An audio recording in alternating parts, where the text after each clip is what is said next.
श्रीशैलेशदयापात्रं दीपत्यादिगुणार्णवं यतीन्द्रप्रवणं वन्देरं यजामातरं मुनिं लक्ष्मीनाथसमारम्भां नाथयामुनमध्यमाम् अस्मदाचार्यपर्यन्तां वन्दे गुरुपरम्परां यो नित्यमच्युतपदां भुजयुग्मरुग्म व्यामोगतस्तदितराणि तृणाय मेने अस्मद्गुरोर्भगवतोऽस्तु धियैकसिन्धोः रामानुजस्य शरणो शरणं प्रपद्ये मातापिता युवतयस्तनया विभूतिः सर्वं यतेव नियमेन मतन्मयानाम् आद्यस्य न कुलपतेर्वकुलाभिरामं श्रीमत्ततङ्ग्रीकुलं प्रणमाहि मूर्धना भूतं तरस्य मखताप्रियभट्टनाथ श्रीभक्तिसारकुलशेखरयोगिवागान् भक्ताङ्ग्रेण परकालयतीन्द्रविष्टान् श्रीमत्पराङ्कुशमुनिं प्रणतोऽस्मि नित्यं श्रीरङ्गमङ्गलनिधिं करुणानिधिवासं श्रीवेङ्कटाद्रिशिखरालयकालमेघं श्रीहस्तिशैलशिखरोज्ज्वलपारिजातं श्रीसन्नमामि सरसा यतिशैलदीपं श्रियकान्ताय कल्याण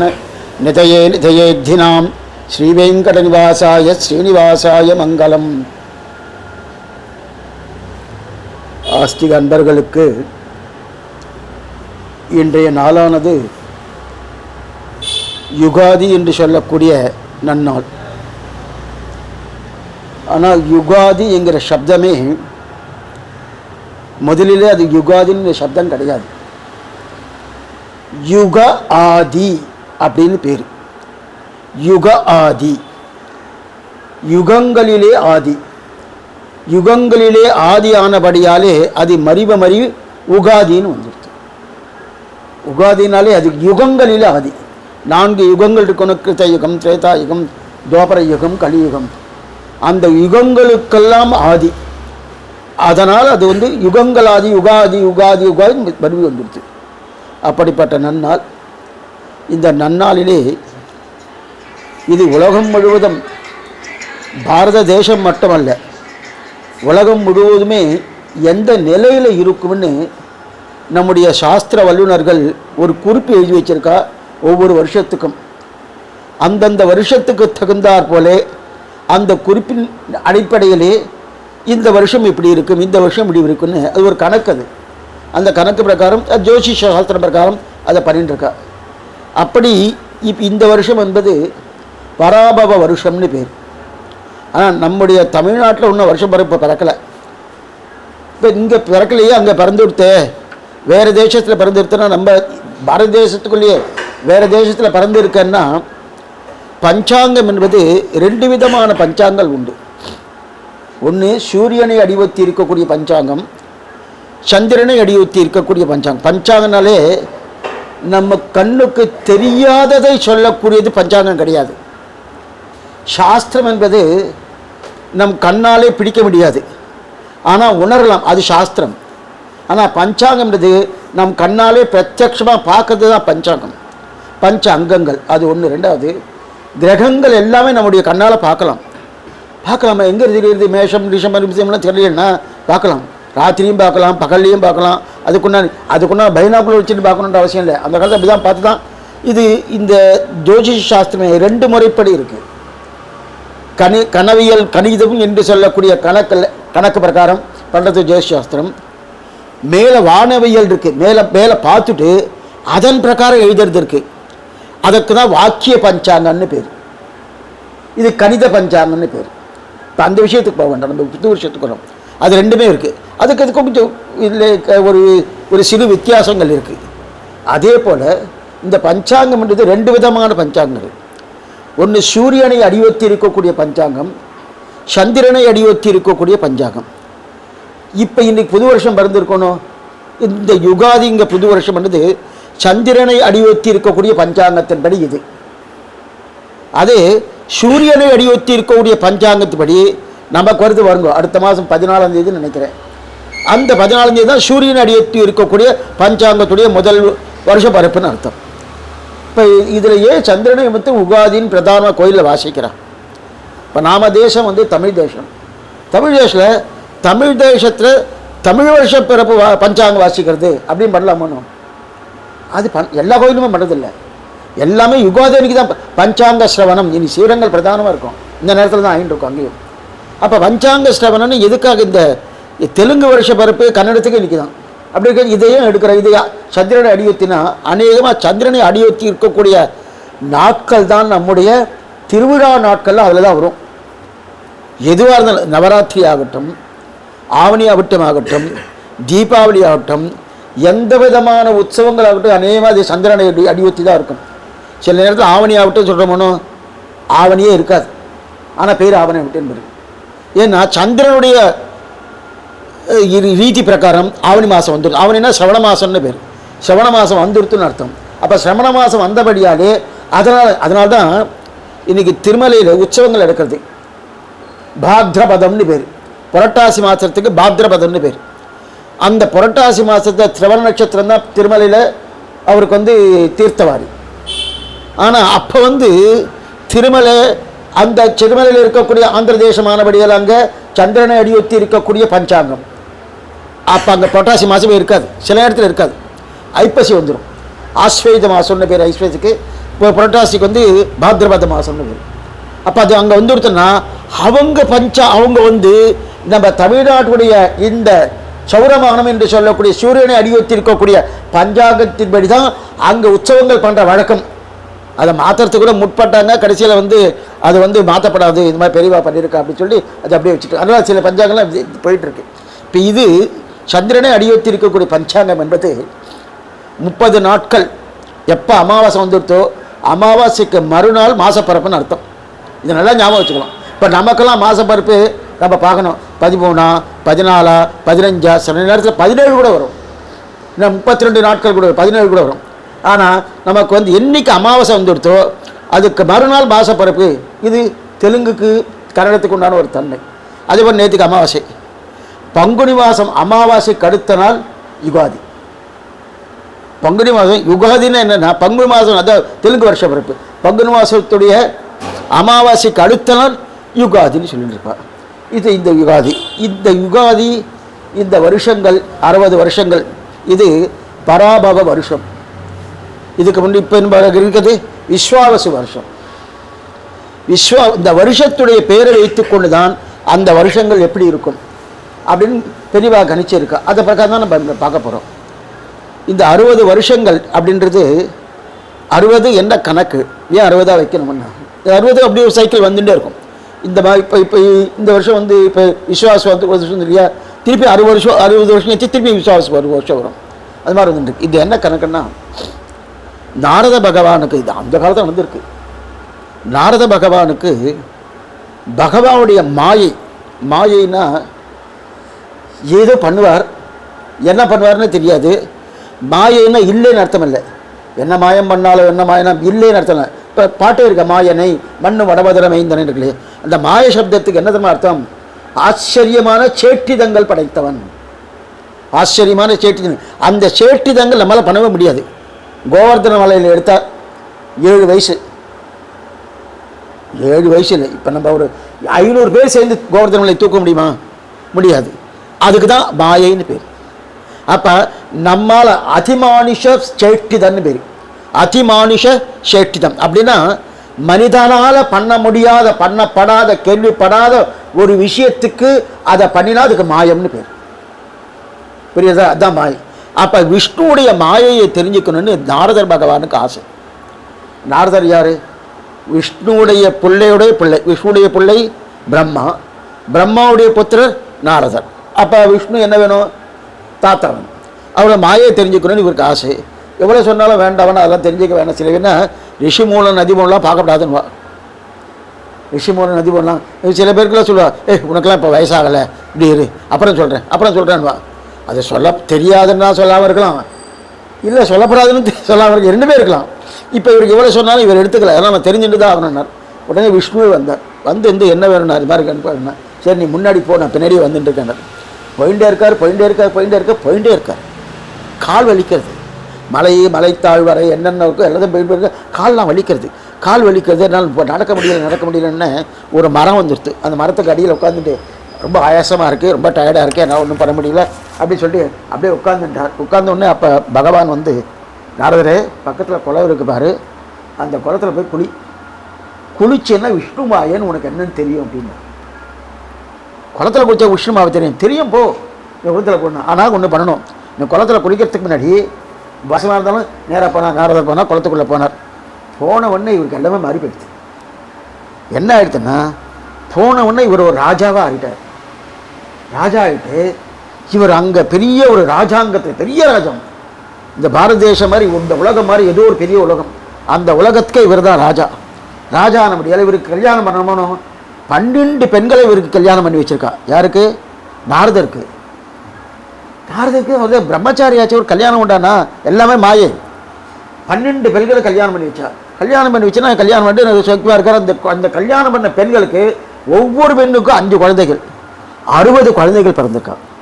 12 பெண்கள்னா 5ன்னா 60 குழந்தைகள் பிறந்திருக்கா.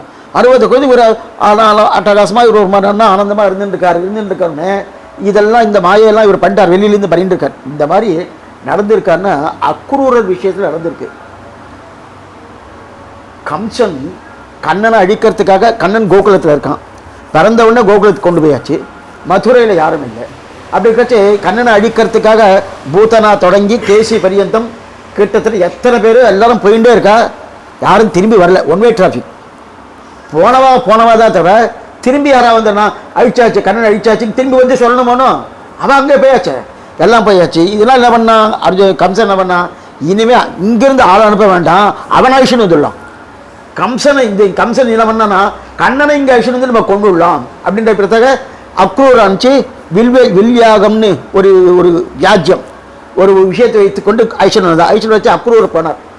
அக்ரூர் போயிட்டு ஐஷன் வரச்சு திரும்பி வரும்போது சந்தியாவன நேரமாக எடுத்து சந்தியாவனம் பண்ணோம். சந்தியாவனம் பண்ணுறச்சு யமுனா நதி வந்துடுத்து. யமுனா நதி ஒன்று அவள் 2 பேரையும் பலராமனையும் கண்ணனை ஐஷன் வந்துடா. 10 வயசு அப்போ குழந்தைகளுக்கு.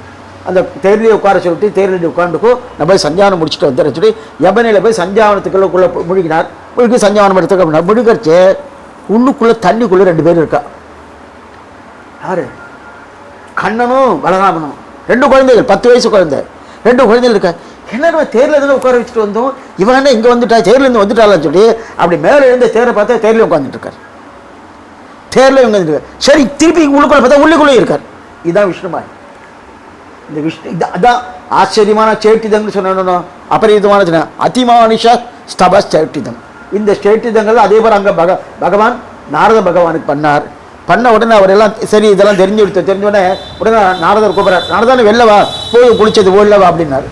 சரிங்க, இந்த காதில் கேட்டு வெளில வந்துட்டார். வெளில வந்த உடனே அவர் கேட்குறாரு, என்னென்னவோ நடந்தது, எனக்கு கல்யாணம்லாம் ஆயிடுத்து, 60 பெண்கள் இருக்கா, 60 குழந்தைகள் பிறந்துட்டா, என்னென்னவோ எல்லாத்தையும் சொல்லிட்டுருக்கார். நீ விஷ்ணுமாயின்னு கேட்டேனோ, இதுதான். அப்போ தான் புரிஞ்சுட்டார். அதுதான் அந்த 60 குழந்தைகள் தான் 60 வருஷங்கள். அந்த குழந்தைக்கு ஒவ்வொன்றுக்கும் ஒவ்வொரு பேர், அந்த பேர் தான் இங்கே வச்சுருக்கா. 60 வருஷங்கள். 12 மனைவிகள் சொன்னோம்னா அதுதான் சித்திரை தொடங்கி பங்குனி மாதம் பரியந்தம் 12 மாதங்கள். இது வந்து பொதுவானது. இது வந்து நமக்கு மட்டுமோ இல்லை தமிழ்நாட்டுக்கு மட்டுமோ ஆந்திராவுக்கு மட்டும் இல்லை, எல்லாருக்கும். ஆனால் கொஞ்சம் சப்தங்கள் பண்ணுவோம். சைத்திரம், வைசாகம், ஜேஷ்டம் அப்படின்னு அதில் அந்த அந்த ஆந்திராவுக்கு அந்த மாதிரி வரும். நம்ம இதில் சித்திரை, வைகாசி, ஆனி, ஆடி, ஆவணி, புரட்டாசி, ஐப்பசி, கார்த்திகை இந்த நிலையில் வந்து இந்த வேலை வந்துடுது. இந்த இது வந்ததுக்கப்புறம் இப்போ ஒவ்வொரு வருஷத்துக்கு ஒவ்வொரு பேர் இருக்கணும். இந்த பேர் எதனால் ஏற்படுறதுன்னா, இந்த பேர் ஒன்று, அதுக்கு 60ன்னு பார்த்துட்டோம். ஆனால் இந்த ஒவ்வொரு வருஷத்துக்கும் ராஜ்ய பரிபாலனம் பண்ணக்கூடியவர் நமக்கு 5 வருஷத்துக்கு யாரோ ஒருத்தர் மாறிட்டே இருப்பான். மாறாலோ திரும்பி அவால வராலோ அது வேறு விஷயம். ஆனால் ஏதோ ஒன்று பண்ணி வர போனோம். அதே போல் இந்த நவகிரகங்களுக்குள்ளேயே எலெக்ஷன் இருக்குது. அப்படியே சுவாமி, எலெக்ஷன் கமிஷன்லாம் வருவாரான்னு கேட்டுறாங்க. எலெக்ஷன் உண்டு. என்ன எலெக்ஷன்னா, ஒவ்வொரு வருஷமும் எலெக்ஷன் நடக்கும். ஆனால் 9 பேர் தான் நவகிரகங்கள், 9 பேர் தான். அந்த 9 தாண்டி 10 வருமானா கிடையாது. அவளுக்குள்ளேயே ராஜா யார், மந்திரி யார், சேனாதிபதி யார், அந்த மாதிரி அர்க்யாதிபதி யார், ராசாதிபதி யார் அப்படின்னு அவளுக்குள்ளேயே மாற்றிகிட்டே இருப்பாள். இப்போ இந்த வருஷம் இது யுகாதி. இந்த வருஷம் யார் ராஜா, இந்த ராஜா யார் எப்படி கண்டுபிடிக்கலான்னா, எந்த வாரத்தில் அந்த யுகாதி வருஷங்கள் ஆரம்பிக்கிறதோ அந்த வாரம் யாருதோ அவ தான் ராஜா. இப்போ இன்னைக்கு என்ன வாரம்? வியாழக்கிழமை. வியாழக்கிழமை யாருது? குரு பகவான். அப்போ யார் ராஜானா குரு தான் ராஜா. எழுதிட்டு பாருங்க, ராஜா குரு தான் ராஜா. குரு. அதுக்கப்புறம் அவளை மந்திரியெல்லாம் செலக்ட் பண்ண போனோம். மந்திரிக்குள்ளேயே மந்திரினா இப்படி வச்சுக்கோ, மந்திரினா சிஎம் மாதிரி வச்சுக்கோ. நீங்கள் எங்கே வேற எங்கேயோ எதாவது கற்பனை பண்ணாதீங்கோ. நான் உங்களுக்கு எக்ஸாம்பிளுக்காக நான் சொல்லிட்டு இருக்கேன். இந்த மாதிரி எக்ஸாம்பிள்ஸ்லாம் சட்டுன்னு புரியும், அதுக்காக சொல்லிட்டு இருக்கேன். உடனே அதை கனெக்ட் பண்ணாதீங்க எதையும். இப்போ ஒரு சும்மா சிவம் மாதிரி வச்சுக்கோங்க. இப்போ அவரும் நல்லவராக இருக்கணும், ராஜாவும் நல்லவராக இருக்கணும். அதுக்கு மேலே அங்கே இருக்கிற ஹோம் மினிஸ்டர்ஸு சுற்றி மினிஸ்டர்ஸ் இருப்பா இல்லையா, அவள் நல்லவங்க. இந்த 9 பேருக்குள்ளே இவெல்லாம் பிரிச்சுப்பா. அப்போ ராஜா, குரு, மந்திரி, குஜன் அங்காரகன், செவ்வாய் அங்காரகன், சேனாதிபதி ஹோம் மினிஸ்டர், சேனாதிபதி சந்திரன், அதே போல் சஸ்யாதிபதி சுக்கரன், தானியாதிபதி. இந்த மாதிரி ஒவ்வொன்றுத்துக்கும் அவர் நவகிரகத்துக்குள்ளேயே அவள் அத்தனை பேரும் பிரிச்சுக்கிறான். பிரித்து அப்படின்னா 7 பேர் தான் வருவாள். என்ன வாரத்துக்கு 7 தானே, 7 பேர் தான் வருவோம், 9 வராது. நவகிரகம் பிரியத்துக்காக என்ன ராகுக்கு எதில் சேராது. அதுக்கு வந்து சாயா கிரகம்னு பேர், அது எதுவுமே சேர்க்க மாட்டான். இந்த கிரகணம் விஷயமே அது போய் பிடிக்கிறதுன்னா என்ன அர்த்தம்? நமக்கு பிடிக்கிறதுன்னு நம்ம பாம்பு பிடிக்கிறதுன்னா நம்ம பிரியறதுக்காக அந்த மாதிரி சொல்லலை தவிர அது சரித்திரத்தில் இருக்குது. பாம்பு பிடிக்கிறதுன்னு இதெல்லாம் இருக்குது. ஆனால் அதுக்கு சாயா கிரகம் நம்ம கண்ணால் பார்க்க முடியாது, மற்ற கிரகங்களில் பார்க்கலாம். இருக்கட்டும். அப்படி இருக்கிறது 7 பேர் தான் மாறி மாறி வருவா. இவாளுக்குள்ளே யார் வந்திருக்கா, எப்படி வரா, அவளை வச்சு தான் இந்த வருஷம் எப்படி இருக்கும் இதுதான் தீர்மானிக்க.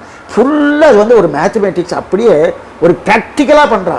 நம்முடைய சனாதன தர்மமே உண்மையாக ஒரு மனுஷனுடைய நிலை என்ன, ஒரு லோகத்தினுடைய நிலை என்ன துல்லியமாக காட்டுறது தான் தர்மமே.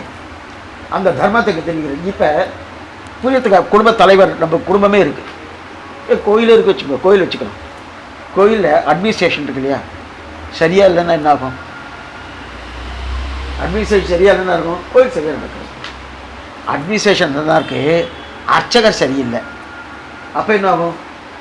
அப்போ வம்பு தான் வரும். அர்ச்சகரும் சரியாக இருக்கா, அட்மினிஸ்ட்ரேஷன் சரியாக இருக்கா, சிப்பந்திகள் வேலை செய்கிறவாங்க அவளும் சரியாக இல்லை, அப்போ என்ன ஆகும்? அப்பவும் ப்ராப்ளம் தான் வந்துட்டுருக்கோம்.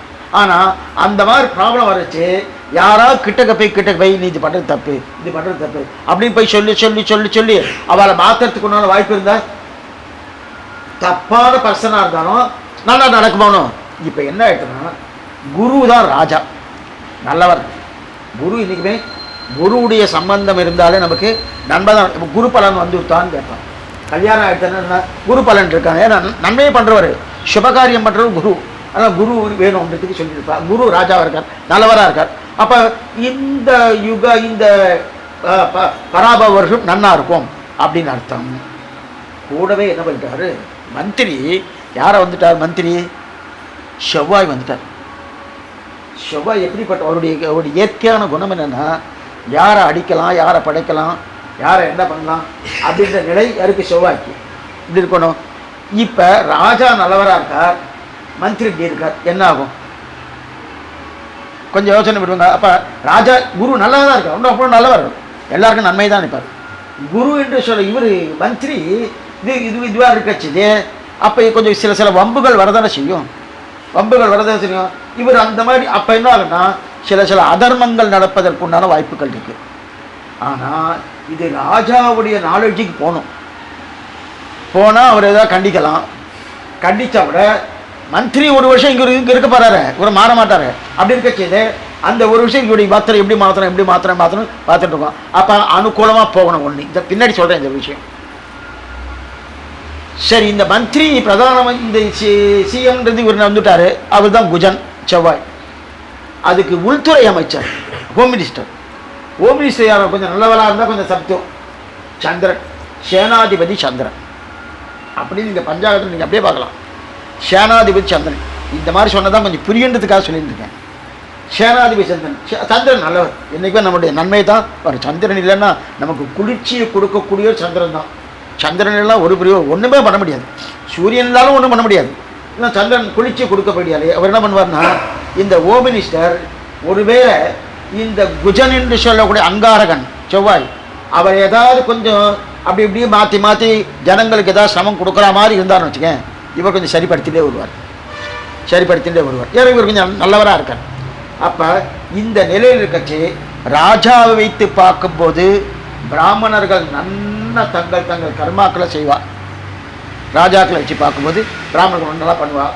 நல்ல மழை பெய்வதற்கு உண்டான வாய்ப்புகள் வந்து இந்த வருஷம் அதற்கு மேற்கொண்டு நல்ல சுபிக்ஷமாக இருக்கும், ஆரோக்கியம் எல்லாம் இருக்கும். அதே நேரத்தில் மந்திரி ஜன் செவ்வாய், செவ்வாய் தோஷம் சொல்கிறோமோ, இது குரு தோஷம்னு யாராவது சொல்கிறாங்க? குரு தோஷம் கேள்விப்பட்டதே கிடையாது, குரு தோஷமே கிடையாது. ஆனால் செவ்வாய் தோஷம் சொல்கிறோம். சனி தோஷம்னு சொல்கிறாருன்னா சனி பிடிச்சிருக்குன்னு சொல்கிறாரா தவிர 7 சனி பிடிச்சிருக்கிறது தோஷம்னு சொல்கிறதில்லை. ஏன்னா தோஷத்துக்கும் பிடிச்சிருக்கிறது நிறையா தெரிவித்தாங்க. தோஷம்னு சொன்னாலும் அது தப்பு தான் பண்ணும், பிடிச்சிருக்குன்னு சொன்னால் அது நல்லது பண்ணலாம், தீயது பண்ணலாம், ரெண்டுமே பண்ணலாம். இப்போ சனியை போல நல்லது கொடுப்பவும் கிடையாது, சனியை போல தீயது பண்ணுறவும் கிடையாது சொல்லுவோம், ரெண்டுமே உண்டு சனிக்கு. ஆனால் செவ்வாய்ன்றது அப்படி இல்லை. அப்போ செவ்வாய் பிரதான மந்திரியாக போயிடுத்தணும், பிரதான மந்திரியாக பண்ண முடியாது. அவர் ஏதாவது சமத்தை கொடுப்பாருனா அப்போ என்னன்னா ராஜாக்கள்லாம் கொஞ்சம் தர்ம நிலையில் நிற்கிற மாதிரி இருக்க மாட்டான். புரியும்படியாக சொல்கிறேன். கிட்டத்தட்ட 28 மாநிலங்கள் இருக்குது. சில மாநிலத்தில் நல்லா நடக்கும், சில மாநிலத்தில் நல்லா நடக்காது. நம்ம பாரத தேசம் வரைக்கும் எடுத்துப்போம், நல்லா இருக்கும். அப்புறம் உலகத்துக்கு ஃபுல்லாக சொல்கிறேன். சிலது நல்லா இருக்கும், சில நல்லா இருக்காது. மழைகள் ஓரளவுக்கு நல்லா இருக்கும், சில இடத்துல வெள்ளம் அடிச்சுட்டே போகும், சில இடத்துல தண்ணியே வராது. இதெல்லாம் குஜனுடைய பிரபாவத்தால். இப்போ நன்னா இருக்கிறது குருவுடைய சம்பந்தத்தால், நல்லா இல்லாதது குஜனுடைய சம்பந்தத்தால். அதுக்கு மேலே சந்திரன் சேனாதிபதி, அதாவது ஹோம் மினிஸ்டர், அந்த சேனாதிபதியுடைய சம்பந்தத்தால் எல்லாமே செழிப்பாக இருக்கும், எல்லாமே செழிப்பாங்க. சரி சுவாமி, இதுக்கு நீங்கள் என்னதான் சொல்ல வரீங்க? செழிப்பாக இருக்குன்னு சொல்கிறது, செழிப்பாக இருக்கப்படாதுன்னு இருக்காதுன்னு சொல்கிறதா? செழிப்பாகவும் இருக்கும், செழிப்பாக இல்லாத தன்மை இருக்கும், ரெண்டு தன்மையும் ஏற்படுது. எதுக்கு எப்போ பலம் வருதோ, இப்போ இந்த சேனாதிபதியும் குரு என்று சொல்லக்கூடிய ராஜாவும் ரெண்டு பேரும் கலந்து அந்த மந்திரிகிட்ட ஆலோசனை பண்ணி மந்திரிகிட்ட இதெல்லாம் சொல்லியாச்சுன்னா சரி நீங்கள் சொல்கிற மாதிரி பண்ணிக்கோ, அங்காரங்க விட்டுருவார். இல்லைன்னா அது கொஞ்சம் சபத்து தான் கொடுக்கும். என்ன விஷயம்னு பின்னாடி சொல்லணும். அதுக்கப்புறம் அர்க்கியாதிபதி, அதுக்கப்புறம் மேகாதிபதி, இந்த சூரியாள், சந்திராள், சுக்கிரன், இவாள்லாம் நல்லது பண்ணுறது. பொதுவாக இந்த பராப வருஷம்ன்றது அவ்வளவு தூரம் நன்மை இருக்குன்னு சொல்ல முடியாது. இப்போ பராபவம் அப்படின்னா என்ன அர்த்தம்? பராபவ, எங்கள் வீட்டுக்கு ஒருத்தர் வந்தார், எனக்கு அவர் பிடிக்கலை, உள்ள வச்சு கதவை திறக்கணும்னு கதை மட்டும் திறந்துட்டு என்ன பண்ணேன், நான் கிளம்பி போயிட்டு உள்ளே போயிட்டே இருக்கேன், வானு கூப்பிடல ஒன்றும் கூப்பிடல கொண்டு போயிட்டே இருக்கேன். இப்போ அவர் என்ன பண்ணுவார்? அதுக்கு என்ன பேர்? அவமானம் தானே. அதுதான் பரவாயில்ல. துரியோதனன் அவமானப்பட்டானோன்னு யார்கிட்ட? இவகிட்ட, திரௌபதிக்கிட்ட பட்டான். ஏன்னா கீழே விழுந்துட்டான், ஓன்னு சிரிச்சிட்டான். அந்த கரத்தை வச்சுட்டு தான் திரௌபதி மானபங்கம் பண்ணணும்னு துரியோதனான். அந்த நிலை தான் பராபவ என்ற சப்தத்துக்கு அர்த்தம். அப்போ இந்த சப்தத்திலே நமக்கு கொஞ்சம் தீயது, கொஞ்சம் சிரமம் இருக்குன்னு தெரியாது. ஆனால் ராஜா நல்லவராக இருக்கார், அதே போல் ஹோம் மினிஸ்டர் நல்லவராக இருக்கார். அதான் நன்மை நடக்கிறதுக்கு நிறைய வாய்ப்புகள் உண்டு. இது பொதுவானது. அதுக்கப்புறம் இதற்கு மேலே நம்ம இது பிரகாரம், அதாவது இப்போ நம்ம வருஷம் பிரகாரம் இந்த வருஷங்களை என்னன்னு சொல்லிடுறோம்.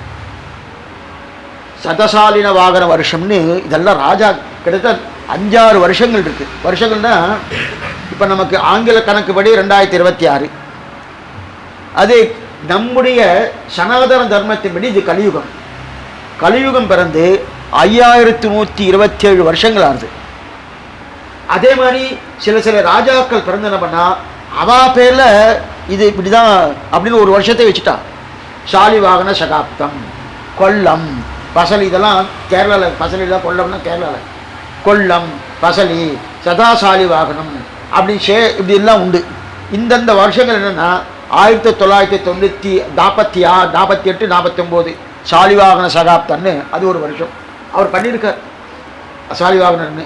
அதுக்கு பசலின்னு அவர் ஒரு ராஜா. அந்த ராஜா என்ன பண்ணுறாரு, 1435 வருஷம். நீங்கள் இதை எப்படி புரிஞ்சுக்கணும்னா, ஆங்கில கணப்படி 26 இல்லையா, இது ஷீட் பிரகாரம். முஸ்லீம் பிரகாரம் கணக்கு இருக்குது, அவளுக்கு 1500 தான் வரும், அந்த கணக்கு இருக்குது. அதே போல் தான் இருக்கும்.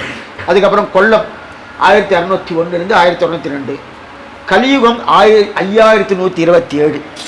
இது சரியாக ஞாபகம் வச்சுக்கணும்னா, நம்மாழ்வாருக்கு என்ன வயசாகுது அப்படின்னு நம்ம சொல்லணும்னா, கலியுகம் இன்னைக்கு எத்தனாவது வருஷமா அத்தனை வயசு.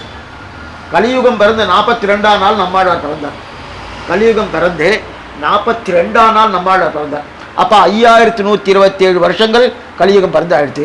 என்னமோ சொல்கிறேன் சுவாமி 10 வருஷம் 15 வருஷம் 2012 முடிஞ்சிடும் லோகம். அது பெரிய பெரிய அதுக்குன்னு படம்லாம் எடுத்தாங்க. படம்லாம் எடுத்து நிறைய கலெக்ஷன் நிறைய வந்துருக்கு. அதுக்கு படம் எடுத்து அதுக்குன்னு இங்கிலீஷ் படம் தான் எல்லாம் வந்துருக்கியா. அதே போல் இன்னொரு 10 வருஷம் 15 வருஷம்னா எத்தனை வருஷம் பேலன்ஸ் இருக்குன்னு சொல்கிற பாருங்க. இன்னும் கலியுகம் மிச்சம் எவ்வளோத்தமாக இருக்குது? 4,26,823 வருஷங்கள் இன்னும் இருக்குது. இன்னும் கலியுகம் மிச்சம் இருக்கிறது 4,26,873 வருஷங்கள் இருக்கு. அப்ப கலியுகம் மொத்த வருஷம் என்னன்னா 4,32,000 வருஷங்கள். கலியுகத்துடைய 4 யுகங்கள். 4 யுகங்கள்ல கடைசி யுகம் கலியுகம். 4,32,000 வருஷங்கள் கலியுகத்துடைய வருஷங்கள். அப்ப கிருத்தயுகம் திரேதாயுகம் துவாபரயுகம்னா இந்த கலியுகத்தை 4ஆல பெருக்கினா கிருத்தயுகம், கலியுகத்திற்கு வருஷங்கள் 3ஆல பெருக்கினா திரேதாயுகம், கலியுகத்துடைய வருஷத்தை 2ஆல பெருக்கினா துவாபரயுகம். இப்ப கலியுகத்து 4,32,000 வருஷம் இல்லையா, அதை 4ஆல பிரிக்கணும்னா என்ன வருதோ அதான் கிருத்தயுகம். அப்ப 17,28,000 வருஷங்கள் எது? கிருத்தயுகம், முதல் யுகம். கிருத்தயுகத்துல தான் 5 அவதாரம் நடந்திருக்கு. கிருத்தயுகத்தில் மத்ஸ்ய அவதாரம், கூர்ம அவதாரம், வராக அவதாரம், நரசிம்ம அவதாரம், இதெல்லாம் கிருத்தயுகத்தில் 5 அவதாரங்கள் கிருத்தயுகத்தில் நடந்தது. அப்ப கிருத்தயுகம் 17,28,000 வருஷங்கள். அதுக்கப்புறம் திரேதாயுகம் என்பது இதை 3ஆல பிரிக்கணும். அதாவது 4,32,000 வருஷத்தை 3ஆல பிரிக்கினா என்ன வருது? 12,96,000 வருஷங்கள். இது திரேதாயுகம். ராமனே 11,000 வருஷங்கள் இருந்திருக்கார் இந்த லோகத்தில். தசரத சக்கரவர்த்தி 60,000 வருஷங்கள். 60,000 வருஷம் தசரத சக்கரவர்த்தி 60,000 உயிரோடு இருப்பாருன்னா இருந்திருக்காரு. அது மட்டும் இல்லை, அவர் போனதுக்கப்புறம் கிட்டத்தட்ட 1 மாதம் காலம் அவர் அப்படியே உடம்பே எடுத்துருக்கு. எண்ணெய் கொப்பரையில் போட்டு வச்சிருக்கா. இன்றைக்கெல்லாம் அதுக்கெல்லாம் தனியாக இன்ஸ்ட்ருமெண்ட் வச்சிருக்கா இல்லையா, அதில் வச்சிடாச்சுன்னா எத்தனை வருஷமா வச்சிருக்கா. அந்த மாதிரி அன்றைக்கி அதெல்லாம் கிடையாது இல்லையா. எண்ணெய் கொப்பரை, அந்த எண்ணெய் கொப்பரையில் தான் போட்டு வச்சிருக்கா தசரதோடைய. நான் பரதன் இல்லை, பரதன் வந்து இவ்வளோ பெரிய ராஜா ஒரு பிள்ளையும் கூட இல்லை. அவர் பிராணம் போச்சு. ராமனோ லக்ஷ்மணோ பரதனோ சத்ருகனோ 4 பேரில் யாராவது ஒருத்தராக ஒருத்தரோட இல்லை கிடையாது. இதுக்கு சொல்லுவாங்க. இப்போ திரேதாயுகம் வந்து 12,96,000 வருஷங்கள். துவாபர யுகம்ன்றது 8,64,000 வருஷங்கள். கலியுகம் 4,32,000 வருஷங்கள். அதனால் இன்னும் மிச்சம் இருக்கிறது 4,26,873 வருஷங்கள் இருக்கு. இன்னைக்கோ நாளைக்கோ எல்லாம் போகிறது கிடையாது. இது கலியுகத்துக்கு உண்டான தன்மை. இதற்கு மேற்கொண்டு இப்போ நம்ம விஷயத்துக்கு வருவோம். நம்ம விஷயம் என்னென்னா, சரி சுவாமிகள் தான் சொல்லிட்டு இருக்கேன். இதில் நம்ம வருஷம் கணக்கு பிறகு, அதாவது நம்ம தமிழ்நாடு பஞ்சாங்கத்துப்படி எப்படி இருக்குது, என்னமா இருக்குது. இது வந்து சந்திரனை அடியொத்தி இருக்கக்கூடிய பஞ்சாங்கப்படி பார்த்தோம். நம்முடைய தமிழ்நாடு பஞ்சாங்கப்படி என்ன, இந்த வருஷம் கிட்டத்தட்ட 2 சூரிய கிரகணமும் 2 சந்திர கிரகணம் வரப்போகிறது. இந்த வருஷம்னா அடுத்த வருஷம் மார்ச் வரைக்கும் தான் இந்த வருஷம் கணக்குன்னா, நீங்கள் டிசம்பர்னு கணக்கு வைக்கக்கூடாது. கணக்கு வந்து பங்குனி மாதம் முடிகிற கணக்கு வச்சுக்கணும். அது சந்திரனை அடிவத்தி கணக்கோ இல்லை சூரியனை அடிவத்தி கணக்கோ, ஆனால் சந்திரன் பங்குனி மாதம் முடியணும், அந்த கணக்கு வச்சுக்கணும். அப்போனா நான் மார்ச் 15க்கு மேலே ஏப்ரல் 15க்குள்ளே அப்படி கணக்கு வச்சுக்கணும். அதுக்குள்ளே நான் 2 சூரிய கிரகணம் 2 சந்திர கிரகணம் வருது. ஆனால் ரெண்டுமே நமக்கு கிடைக்காது. நமக்கு கிரகணம் தெரிஞ்சால் தான் நமக்கு வந்து அதனுடைய பாதிப்பு உண்டு. கிரகணம் நம்ம ஊரில் தெரியாது. 2 சூரிய கிரகணமும் 2 சந்திர கிரகணம். அப்போனா 2026 டிசம்பர், 2027 ஏப்ரல் வரைக்கும், ஏப்ரல் 15 வரைக்கும் கிரகணம் 4 கிரகணம் வருது. சூரிய கிரகணம் 2, சந்திர கிரகணம் 2. ஆனால் எதுவுமே நமக்கு தெரியாது. ஆனால் கிரகணத்துடைய பாடிப்பு கோயில் மூடணும், இது பண்ணணும், அந்த இந்த ப்ராப்ளமே இல்லை. இது கிரகணம் முடிஞ்சிருக்கு. அதுக்கப்புறம் வந்து இந்த மகர சங்கராந்தி, மகர சங்கராந்தின்றது பொங்கல், நம்ம தை மாதம் 1ஆம் தேதி. இந்த தை 1 நம்ம தமிழ் பஞ்சாங்க பிறகு தான் கணக்கெடுப்பார். ஏன்னா இப்போ நான் முதல்ல என்ன சொன்னேன், சந்திரனை அடிவச்சு தான் பஞ்சாங்க யுகாதியும் பார்த்த போனோம். தை 1ஆம் தேதி மட்டும் சூரியனை அடிவச்சு தான் பண்ணுவான். ஏன்னா சூரியன் எந்த அந்த மகர ராசிக்குள்ள எப்போ பிரவேசிக்கிறானோ அதுதான் தை மாதம். மகர ராசிக்குள்ள ஒவ்வொரு ராசிக்கும், இப்போ சூரியன் எந்த மேஷ ராசிக்குள்ள பிரவேசிச்சா சித்திரை, அதை ரிஷப ராசிக்குள்ள பிரவேசிச்சா வைகை. பஞ்சாங்கம்ன்றது ரொம்ப சுலபங்க, கஷ்டமே கிடையாது. நமக்கு அதில் பழக்கமே இல்லை. பழக்கம் இல்லாதபடி தான் பஞ்சாங்கம் ரொம்ப கஷ்டம், ரொம்ப கஷ்டமாச்சு, ரொம்ப கஷ்டமாச்சு. ஒரு கஷ்டமும் கிடையாது.